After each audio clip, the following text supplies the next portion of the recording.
Good day everyone, I am Cheryl Torres from BSCA and today we're gonna show you how to measure your body measurement for sewing. First, we need to use this kind of instrument. It is called tape measure. And we will measure for body measurement for sewing. We will use this centimeter. First thing to do is you need to measure the bust or sa may dibdib.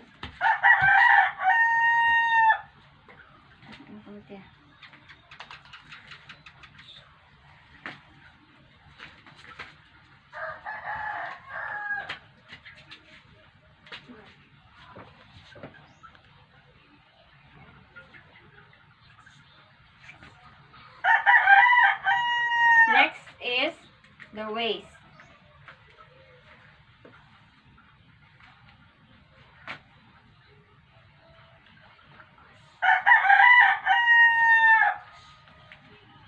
And the third one is hips.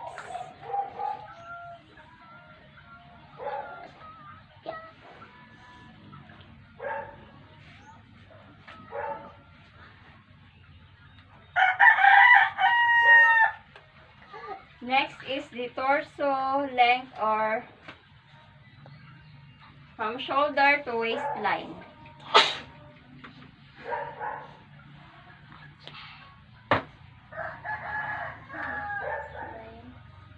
Next is the arm length.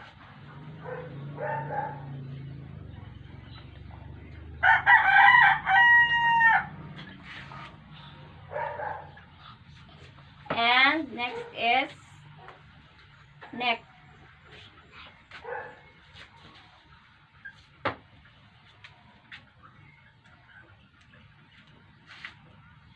And the last one is the shoulder width.